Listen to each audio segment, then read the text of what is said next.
to your lecture, and you talked about compassion of recognition, compassion of understanding, compassion of truth. Find it in ourselves first. So I'm going to ask a very difficult one. October 7th, when the horrible massacre happened in Israel, where young children were murdered, burned, babies in ovens. That didn't happen. There were no babies in ovens. Oh, yes, they were. No, there weren't. That's been refuted even by the Israelis. There were. No, there weren't. There were. There were no babies in ovens. Well, but let's agree. Hold on. Let's agree on what we do agree on, okay? A horrible massacre happened. People were killed in their homes. Civilians were killed, were raped. David, look, let's agree that was bad enough without adding stuff to it, okay? Now, I'm telling you, there's been no evidence of mass deliberate rapes. No such evidence. Oh my gosh. I'm sorry. There's no such evidence. Oh, yes, of course there was. No, there isn't. There was a woman in the United Nations that came to Israel and did the research and brought those evidence to the United Nations. I'll let you finish your question. My question is, how do I find compassion for these people? Which people? The animals that did that. The animals that did that. I get your point of view, okay? In your point of view, everything you read actually happened the way you've read it. Hold on a second. I'm telling you what I understand your point of view to is. There was mass rapes, children beheaded, put into ovens, so on. Okay, now, objectively, I'm telling you, I looked at all the evidence I could. There were horrible massacres. Let's agree on that, okay? There were hostages, including young children and elderly people, civilians that should never have been captured, that were taken into a captivity. Let's agree on that, okay? On the specific issues of babies in ovens and mass rapes, you and I are not going to agree, because I looked at evidence that you haven't looked at. But hold on a second. Let's just agree on what we do agree on, okay? Let's take your question. How do we have compassion for these animals? Well, I'm not going to get into a big political rant here, but I'll tell you what I think very quickly, okay? If I saw the world from the perspective that you see the world from, I would 100% agree with you. But that's not how I see the world, number one.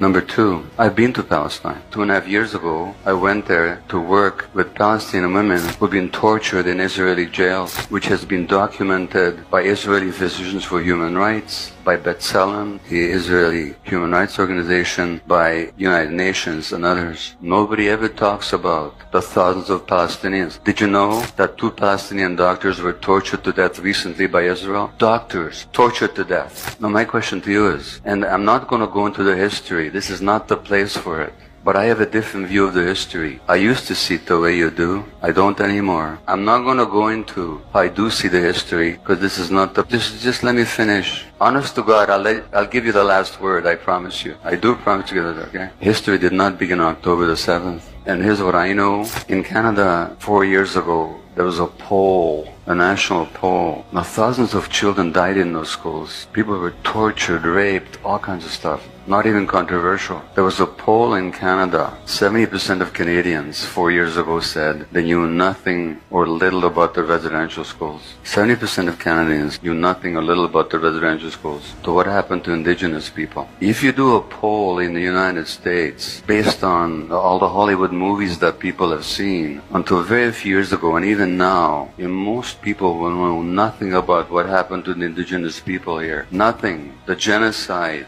the torture, the rape, the starvation. They know nothing about it. And in some states in the United States, it's illegal to even to teach it in the schools. Now, do you think the average Jew knows anything about the indigenous people of Palestine? No, just a second. So, these animals that you talk about, you know, the first massacre of Palestinians in Gaza didn't happen last year. Didn't even happen 4 or 5 years ago when they killed hundreds of children with their bombs. It happened in 1956. But just let me just a second. In 1956, they massacred 200 civilians. Do you know about it? Do you know about it? You've never heard of it. Of course you haven't heard of it. That's why you can call them animals. Otherwise, you'd see them like human beings like the rest of us.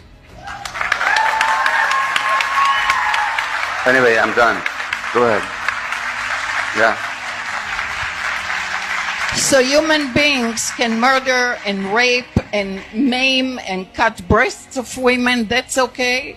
No, it's not okay. Well, that's the message you're giving. Did I say it was okay? That's the message you're giving. That's the claps Okay, I'm hearing. how many of you heard me say that it's okay to rape and kill people? Raise your hands.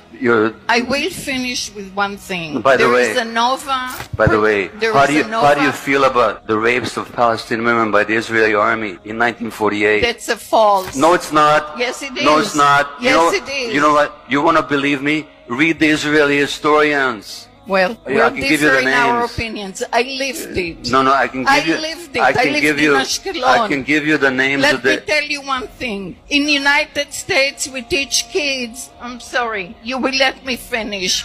In the United States, we teach kids how to be in fire alarm. Okay, I'm done. This is what happens, people. Is you and I don't live in the same world. But let me tell you one thing. This is not about you and I, okay? There was a Jewish survivor of the Holocaust called Edith Edgar. Have you ever heard of her? Yes. Okay, she's a therapist here in California. She was on the same train to Auschwitz as my grandparents. Okay, okay, I'm telling you something now, okay? I'm not debating with you anymore. You and I don't live in the same world. We don't. You're a good person, good heart. We don't live in the same world. Just let me finish. Edith was on the same train to Auschwitz as my grandparents. Her parents were on the same train. My grandparents didn't survive.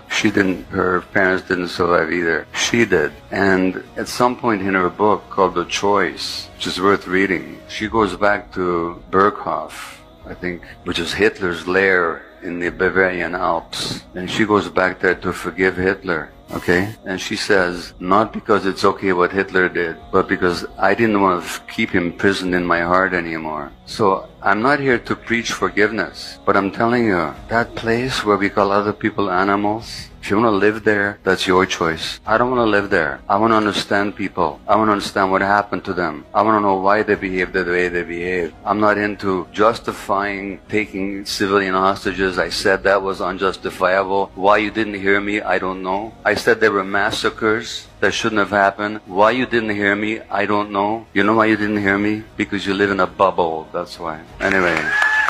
Anybody, by the way, wants to know about my visit to the occupied territories, there's a film online you can watch called Where the Olive Trees Weep. This is difficult. This is really difficult. It's difficult because this debate has been going on in the Jewish community for over 100 years now. Not that you know that, but it has been going on for 100 years. It's going on especially right now. And you can see how, whether I'm right, whether my friend here is right, whether neither of us are right, just how big the feelings are. And it's even for people of goodwill like you and I. And I know you respect me. You wouldn't be here otherwise. You know? It's so difficult to communicate. It's so difficult. By the way, before I go on, I need to say something. I apologize to you. Okay? You're asking a question, and I allowed myself to get triggered and get into an argument with you. So I apologize to all of you. It's an example, it's an issue I lived with all my life.